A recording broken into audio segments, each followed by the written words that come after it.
Capítulo 1. La sombra de la traición.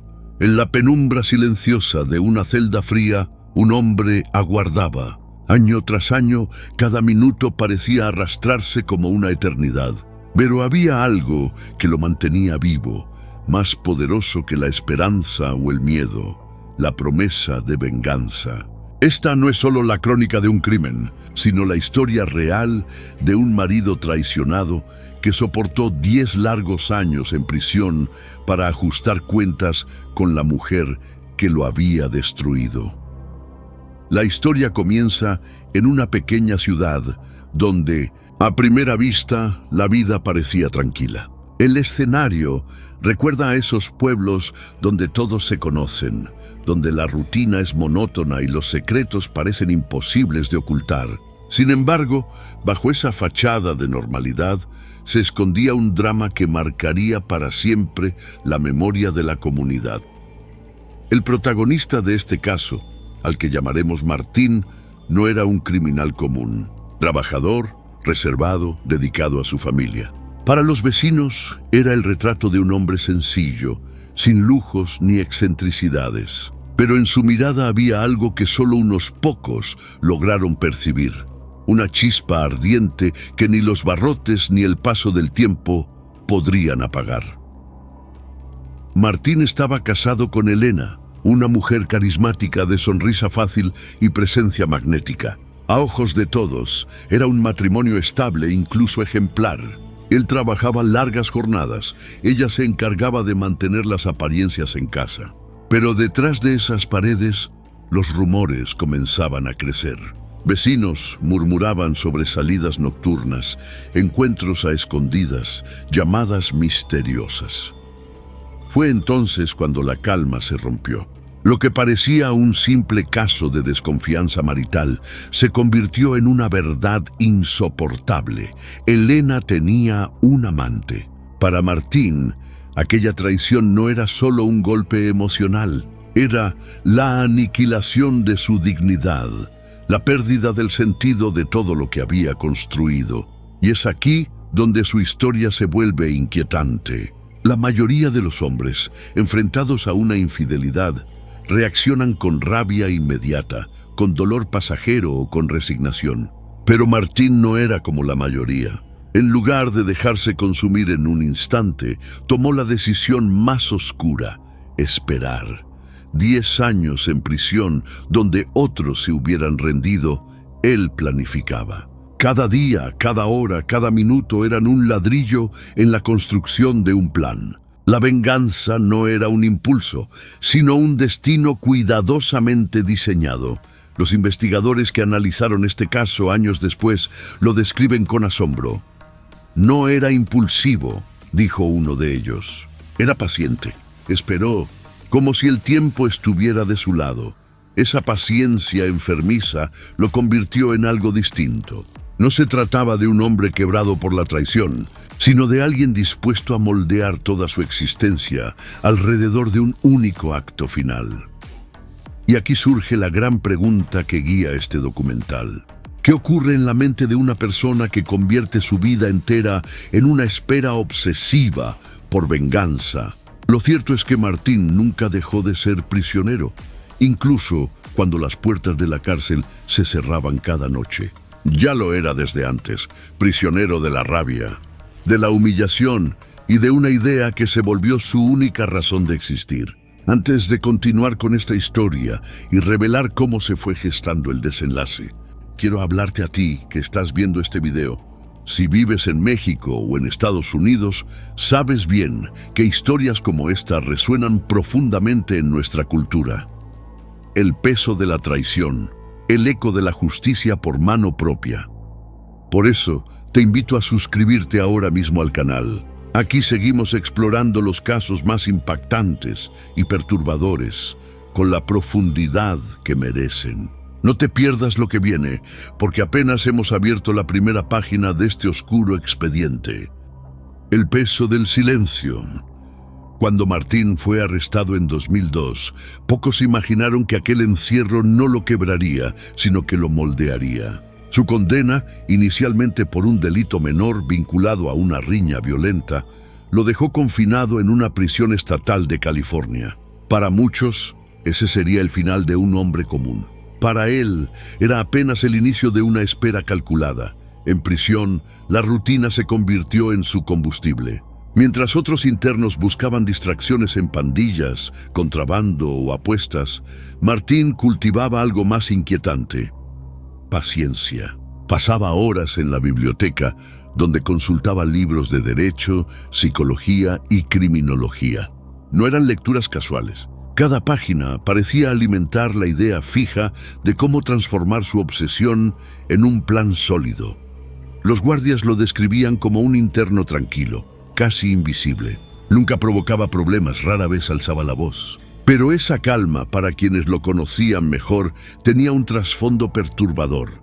Era la calma de alguien que esperaba. Sus pocos amigos en la cárcel decían que no hablaba de futuro, ni de sueños de libertad.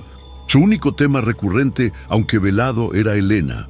Elena, mientras tanto, rehacía su vida fuera de los muros. Apenas unas semanas después del ingreso de Martín a prisión, fue vista con el mismo hombre con quien lo había engañado. En la comunidad, ese detalle avivó los rumores. ¿Había sido la infidelidad la chispa que lo llevó al delito? ¿O todo era parte de un destino inevitable? Con el paso de los años, el silencio se volvió su mayor arma. Martín no pedía visitas frecuentes, no escribía cartas emotivas, guardaba cada emoción bajo llave. Los psicólogos penitenciarios que lo evaluaron en varias ocasiones coincidieron en algo. No mostraba señales de depresión, pero sí de un control emocional inusual, casi antinatural. Ese control era, en realidad, la fachada de algo más oscuro. 10 años en prisión significaban 10 años observando, aprendiendo y alimentando una obsesión. Sabía los horarios de los guardias, las dinámicas de poder entre internos, la manera en que el tiempo podía ser manipulado a favor de quien supiera resistirlo. Pero lo que más inquietaba a quienes años después revisaron sus archivos era un detalle que pocos notaron en su momento. Cada vez que se acercaba la fecha de su posible libertad condicional, Martín rechazaba la idea de solicitarla. No quería salir antes. No quería arriesgarse a que el sistema truncara su espera. Él había decidido que serían 10 años, ni uno menos. Los investigadores que reconstruyeron esta parte de su historia coinciden en que ese silencio, esa falta de impulsividad, lo convirtieron en un caso atípico. No era un preso cualquiera esperando la libertad. Era un hombre que había convertido la cárcel en un espacio de preparación. En la comunidad, Elena parecía haberse olvidado de él. Para los vecinos, Martín era un capítulo cerrado, un recuerdo incómodo. Pero lo que nadie sospechaba era que detrás de las rejas, él mantenía viva cada imagen de la traición, cada palabra escuchada, cada detalle grabado en su memoria. La obsesión por su esposa infiel era un fuego que no se apagaba. Y mientras el mundo giraba, él se aferraba a un único propósito: el día que saliera, el día en que el tiempo pactado se cumpliera, no habría marcha atrás. Con el calendario como único aliado, Martín aprendió a convertir los segundos en aliados, las horas en cadenas de preparación y los años en un arma invisible. Cuando el reloj marcara la década cumplida, el silencio se rompería. El caso, en este punto, deja de ser una simple historia de traición. Se transforma en una inquietante pregunta. ¿Qué puede hacer un hombre que dedica cada fibra de su ser a planear su venganza durante 10 largos años? Y ese interrogante es el que nos lleva al próximo capítulo, donde la puerta de la prisión finalmente se abre, y con ella la verdadera amenaza comienza a tomar forma.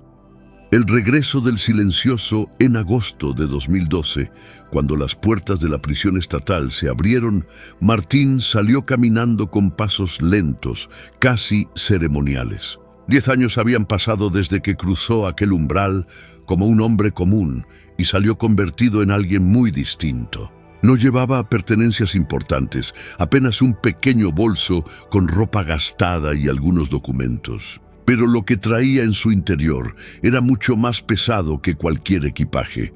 Una década de espera acumulada, un plan incubado en silencio. Los registros oficiales muestran que no hubo familiares recibiéndolo. Nadie lo esperaba fuera. Era como si el mundo lo hubiera olvidado. Pero ese aislamiento era precisamente lo que lo fortalecía. Sin vínculos cercanos, sin lazos que lo distrajeran, Martín solo tenía un destino al que volver: la vida de Elena. En los primeros días tras su liberación, se hospedó en moteles de bajo costo cerca de Modesto, California. Allí, con discreción, comenzó a rastrear la nueva vida de su esposa. Lo que descubrió confirmó cada sospecha que lo había consumido durante años. Elena seguía con el hombre con quien lo había traicionado. Vivían juntos en una modesta casa en las afueras de la ciudad. Tenían un hijo pequeño, fruto de esa relación. Para Martín, aquella imagen no era solo un recordatorio del pasado, era la evidencia de que su ausencia había sido reemplazada sin titubeos. Durante semanas se dedicó a observar desde lejos. Testimonios de vecinos recopilados por los investigadores describen la presencia de un hombre solitario, sentado en un viejo automóvil estacionado en calles cercanas. Nadie sospechó demasiado en ese momento. Parecía otro desconocido más, pero cada mirada que lanzaba hacia aquella casa era un repaso de lo que él consideraba una traición imperdonable. Los detectives que reconstruyeron el caso años después coinciden en que esa vigilancia meticulosa no fue improvisada. Era la fase final de un plan trazado con precisión. Martín no buscaba solo confrontar, sino asegurarse de que cada paso estuviera medido, que cada movimiento condujera a un desenlace inevitable. Mientras tanto, Elena parecía completamente ajena a la amenaza que se cernía sobre ella. Sus rutinas eran predecibles: llevar al niño a la escuela, trabajar medio tiempo, hacer compras en el mismo supermercado. Todo formaba parte de una rutina común. Pero para Martín, cada gesto cotidiano era un recordatorio de la vida que, según él, le habían arrebatado. Los analistas que estudiaron su expediente destacan un detalle clave: Martín nunca buscó rehacer su vida. No intentó conseguir un empleo estable ni reconectar con antiguos amigos. Su única actividad era vigilar. Esa obsesión absoluta fue lo que marcó la diferencia entre un hombre herido y un hombre peligrosamente determinado. Con el paso de los meses, la tensión comenzó a crecer. Las notas en su cuaderno, recuperado tiempo después por los investigadores, revelaban un patrón inquietante. Horarios detallados, trayectos repetidos, nombres de lugares visitados por Elena y su pareja. Cada línea escrita era la confirmación de que el tiempo de espera había terminado y la etapa de ejecución estaba en marcha. Lo que los vecinos no sabían en ese entonces era que aquel hombre silencioso que merodeaba en las sombras no había salido de prisión buscando redención. Había salido buscando un cierre personal que solo él podía definir.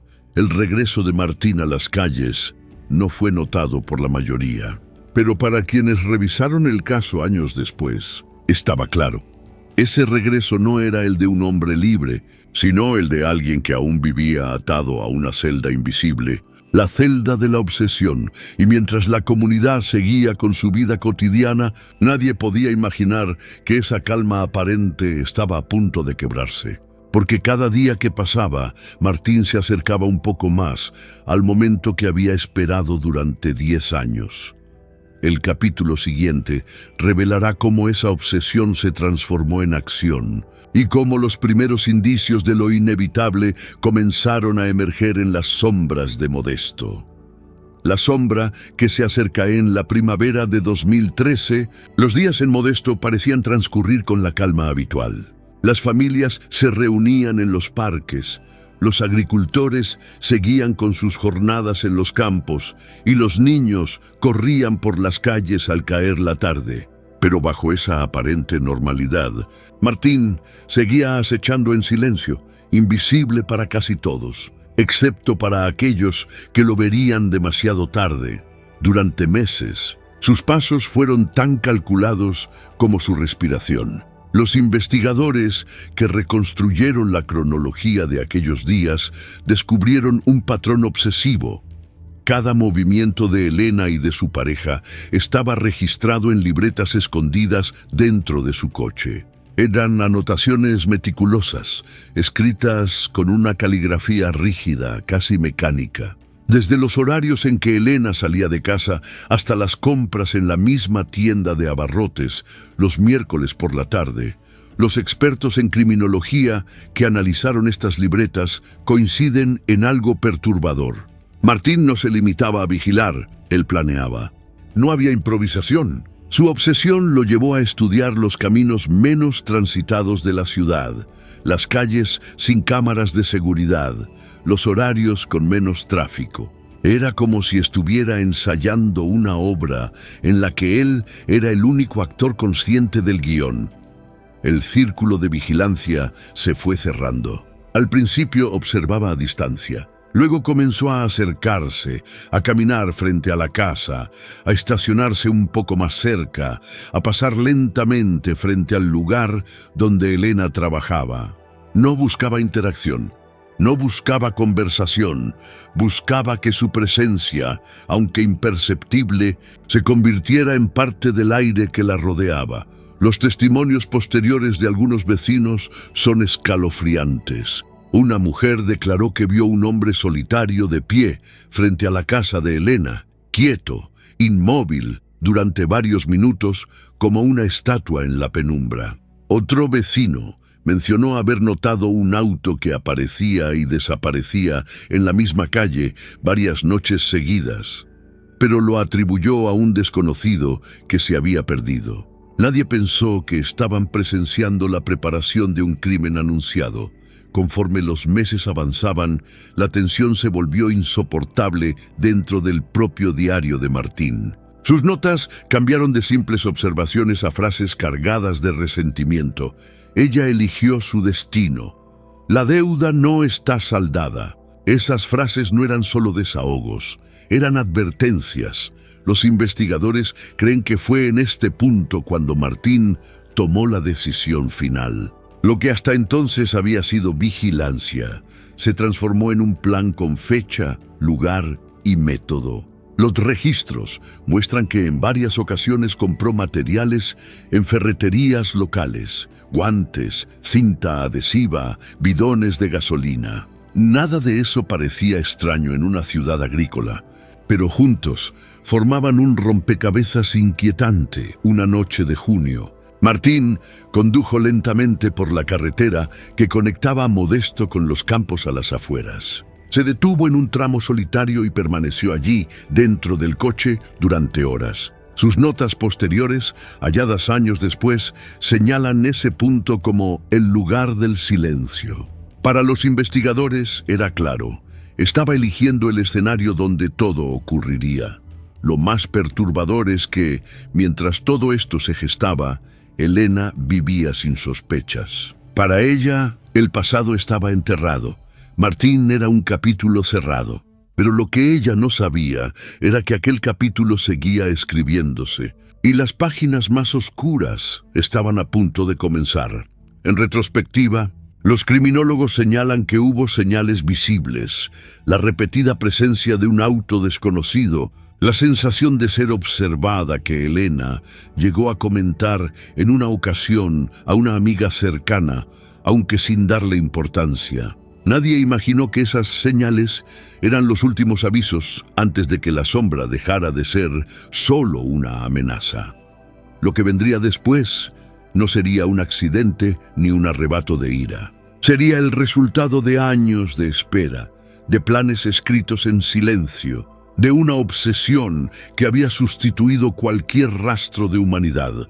El capítulo siguiente revelará cómo el plan de Martín pasó de las sombras a los hechos y cómo los primeros actos de violencia dejaron a la comunidad en estado de shock. La sombra que se acerca en la primavera de 2013. Los días en Modesto parecían transcurrir con la calma habitual. Las familias se reunían en los parques. Los agricultores seguían con sus jornadas en los campos y los niños corrían por las calles al caer la tarde. Pero bajo esa aparente normalidad, Martín seguía acechando en silencio, invisible para casi todos, excepto para aquellos que lo verían demasiado tarde. Durante meses, sus pasos fueron tan calculados como su respiración. Los investigadores que reconstruyeron la cronología de aquellos días descubrieron un patrón obsesivo.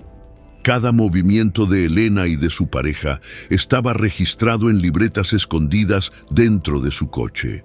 Eran anotaciones meticulosas, escritas con una caligrafía rígida, casi mecánica.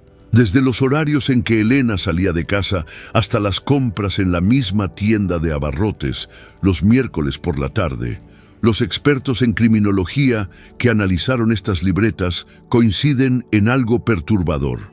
Martín no se limitaba a vigilar, él planeaba. No había improvisación. Su obsesión lo llevó a estudiar los caminos menos transitados de la ciudad, las calles sin cámaras de seguridad, los horarios con menos tráfico. Era como si estuviera ensayando una obra en la que él era el único actor consciente del guión. El círculo de vigilancia se fue cerrando. Al principio observaba a distancia. Luego comenzó a acercarse, a caminar frente a la casa, a estacionarse un poco más cerca, a pasar lentamente frente al lugar donde Elena trabajaba. No buscaba interacción, no buscaba conversación. Buscaba que su presencia, aunque imperceptible, se convirtiera en parte del aire que la rodeaba. Los testimonios posteriores de algunos vecinos son escalofriantes. Una mujer declaró que vio un hombre solitario de pie frente a la casa de Elena, quieto, inmóvil, durante varios minutos, como una estatua en la penumbra. Otro vecino mencionó haber notado un auto que aparecía y desaparecía en la misma calle varias noches seguidas, pero lo atribuyó a un desconocido que se había perdido. Nadie pensó que estaban presenciando la preparación de un crimen anunciado. Conforme los meses avanzaban, la tensión se volvió insoportable dentro del propio diario de Martín. Sus notas cambiaron de simples observaciones a frases cargadas de resentimiento. Ella eligió su destino. La deuda no está saldada.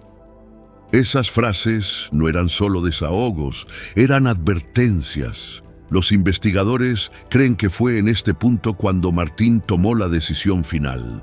Lo que hasta entonces había sido vigilancia se transformó en un plan con fecha, lugar y método. Los registros muestran que en varias ocasiones compró materiales en ferreterías locales, guantes, cinta adhesiva, bidones de gasolina. Nada de eso parecía extraño en una ciudad agrícola, pero juntos formaban un rompecabezas inquietante. Una noche de junio, Martín condujo lentamente por la carretera que conectaba Modesto con los campos a las afueras. Se detuvo en un tramo solitario y permaneció allí, dentro del coche, durante horas. Sus notas posteriores, halladas años después, señalan ese punto como el lugar del silencio. Para los investigadores era claro, estaba eligiendo el escenario donde todo ocurriría. Lo más perturbador es que, mientras todo esto se gestaba, Elena vivía sin sospechas. Para ella, el pasado estaba enterrado. Martín era un capítulo cerrado. Pero lo que ella no sabía era que aquel capítulo seguía escribiéndose, y las páginas más oscuras estaban a punto de comenzar. En retrospectiva, los criminólogos señalan que hubo señales visibles. La repetida presencia de un auto desconocido, la sensación de ser observada que Elena llegó a comentar en una ocasión a una amiga cercana, aunque sin darle importancia. Nadie imaginó que esas señales eran los últimos avisos antes de que la sombra dejara de ser solo una amenaza. Lo que vendría después no sería un accidente ni un arrebato de ira. Sería el resultado de años de espera, de planes escritos en silencio, de una obsesión que había sustituido cualquier rastro de humanidad. El capítulo siguiente revelará cómo el plan de Martín pasó de las sombras a los hechos. y cómo los primeros actos de violencia dejaron a la comunidad en estado de shock. El día de la venganza, el verano de 2013 en Modesto, llegó con temperaturas sofocantes, días largos y noches que parecían nunca terminar. Para la mayoría de los habitantes era una estación como cualquier otra: cosechas, festivales locales, reuniones familiares. Pero para Martín, el calor no era más que un telón perfecto para encubrir lo que había estado planeando durante más de 10 años. Según los registros recuperados de sus libretas, la fecha ya estaba marcada: 14 de julio de 2013. Ese día, Martín escribió una frase que aún hoy eriza la piel de los investigadores: todo vuelve al punto de partida. Hoy será el final de la espera. Las horas previas transcurrieron con una frialdad escalofriante. Martín se preparó meticulosamente. Cargó su coche con lo que había comprado semanas antes: guantes, cinta adhesiva, un bidón de gasolina medio lleno, y vistió ropa oscura. No había improvisación. Cada paso estaba ensayado en su mente una y otra vez. Esa tarde, Elena salió del trabajo como de costumbre. El sol caía sobre las calles polvorientas de Modesto mientras ella se despedía de sus compañeras. Subió a su coche sin imaginar que alguien la estaba observando desde la distancia. Martín esperó pacientemente hasta que ella tomó la carretera hacia las afueras de la ciudad.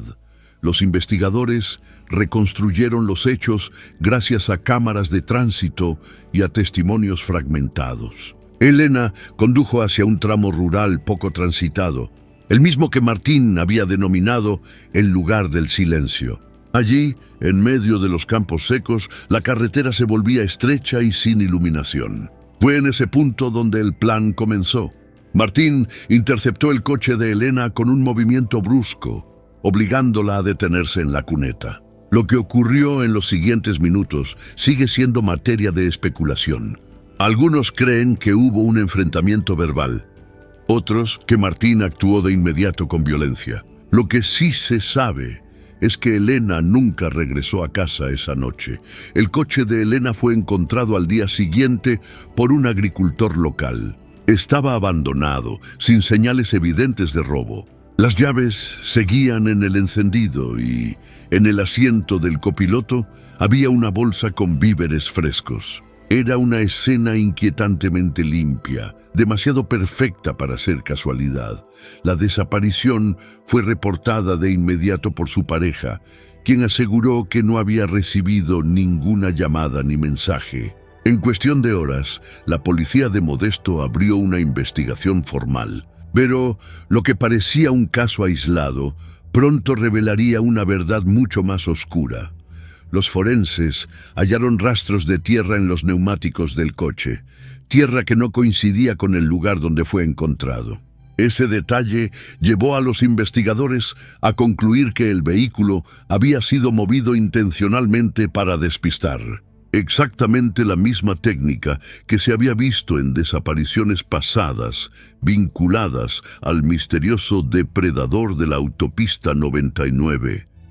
Mientras tanto, Martín había desaparecido sin dejar rastro. Su historial laboral mostraba que había renunciado semanas antes a su último empleo. No había registros bancarios, ni llamadas telefónicas, ni movimientos recientes. Era como si se hubiera desvanecido. Los testimonios de la comunidad comenzaron a llenar los huecos. Una vecina recordó haber visto a un hombre merodeando cerca del trabajo de Elena en días anteriores. Otro testigo aseguró que un coche oscuro había seguido al de Elena en la carretera esa tarde. Ninguno de ellos había dado importancia en el momento, pero tras la desaparición, todo encajaba en un rompecabezas siniestro. Lo que más estremeció a los investigadores fueron las libretas encontradas en un cajón oculto en el apartamento de Martín, descubierto días después. En ellas, además de frases obsesivas, había mapas rudimentarios y marcas de fechas que coincidían con los días en que Elena cambiaba de rutina. Era la confirmación de que todo había sido planificado al detalle. La policía sabía entonces que no se trataba de un crimen impulsivo. Martín había esperado 10 años, observando, anotando y calculando. Su obsesión había madurado hasta convertirse en una máquina de precisión mortal. El caso sacudió a Modesto y atrajo la atención de los medios estatales. La historia de un hombre que había aguardado más de una década para vengarse de su esposa infiel parecía sacada de una novela, pero era real. Las autoridades lanzaron una búsqueda intensiva en los alrededores de la ciudad, enfocándose en terrenos agrícolas y caminos rurales. Helicópteros, perros rastreadores y decenas de oficiales fueron desplegados. Pero durante semanas no hubo rastro de Elena ni de Martín. El vacío comenzó a devorar a la comunidad. Estaban buscando a una mujer desaparecida o los restos de una tragedia anunciada. O capítulo final 6 revelará cómo la investigación dio un giro inesperado, el destino final de Martín y la verdad oculta que cambiaría para siempre la percepción de justicia en California. Capítulo final. La verdad oculta. La desaparición de Elena se convirtió en uno de los casos más mediáticos de California. Los noticieros hablaban del esposo que esperó 10 años para vengarse, mientras la comunidad de Modesto vivía entre el miedo y la incredulidad. Nadie podía comprender cómo alguien podía dedicar una década de su vida a preparar un acto de venganza tan frío y calculado. Durante semanas, la policía intensificó la búsqueda. Se rastrearon campos, canales de riego y almacenes abandonados. Sin embargo, fue un detalle aparentemente insignificante el que finalmente cambió el rumbo de la investigación. Un ticket de gasolina. En la guantera del coche de Elena se encontró un recibo de una estación en las afueras de la ciudad, fechado apenas minutos antes de su desaparición. Las cámaras de seguridad revelaron una imagen clara: Martín de pie junto al vehículo de Elena, observando con una calma perturbadora. Ese fue el punto de quiebre. Con esa prueba, los investigadores lanzaron una cacería a nivel estatal. Pero Martín había desaparecido. No había uso de tarjetas, ni llamadas, ni señales electrónicas. Parecía un fantasma. Sin embargo, el FBI, que ya colaboraba con la policía local, no tardó en conectar su desaparición con un patrón inquietante. En condados cercanos existían reportes de mujeres desaparecidas en circunstancias similares. Todas ellas habían tenido vínculos, aunque lejanos, con la misma zona agrícola donde Martín había trabajado años atrás. ¿Era posible que aquel hombre obsesionado con vengarse de su esposa hubiera extendido su odio más allá de un solo objetivo? Las libretas encontradas en su apartamento parecían confirmarlo. Entre frases crípticas y mapas dibujados a mano, había referencias a nombres que no coincidían con Elena, sino con otras mujeres de la región. Era la pieza de terror que faltaba. Martín no solo había esperado 10 años para vengarse, había usado ese tiempo para ensayar, experimentar y perfeccionar su plan con víctimas que permanecían en silencio. El caso estalló en los medios. Algunos titulares lo llamaban el fantasma de la autopista 99. Otros lo describían como un depredador silencioso, capaz de camuflarse en la rutina de los demás hasta el momento del ataque. La presión pública creció y la policía se vio obligada a redoblar esfuerzos. Finalmente, en septiembre de 2013, 2 meses después de la desaparición de Elena, un campesino encontró restos humanos parcialmente enterrados en un campo remoto al norte de Modesto. Los análisis de ADN confirmaron lo que todos temían. Pertenecían a Elena. La comunidad quedó devastada. La historia de un hombre traicionado que se convirtió en verdugo había alcanzado su clímax macabro. Martín, sin embargo, seguía prófugo. Al día de hoy, su paradero es un misterio. Algunos creen que huyó a México, otros aseguran que vive bajo una identidad falsa en Estados Unidos. El FBI mantiene el caso abierto, pero sin pistas sólidas. Lo único cierto es que el hombre que esperó 10 años para vengarse dejó una cicatriz imborrable en la historia criminal de California. Este caso plantea una pregunta incómoda. ¿Qué tanto puede la traición transformar a una persona? ¿Hasta dónde puede llegar la obsesión cuando se alimenta durante años en silencio? Y ahora quiero hablarte directamente a ti, que me escuchas desde Estados Unidos o México. ¿Crees que la justicia realmente alcanzará a Martín algún día? ¿O piensas que su desaparición es parte de un plan aún más grande? Déjame tu opinión en los comentarios. Suscríbete al canal para no perderte los próximos documentales de crímenes reales, porque aún hay historias igual de oscuras que esperan ser contadas. Y quizás la próxima sea más impactante que esta.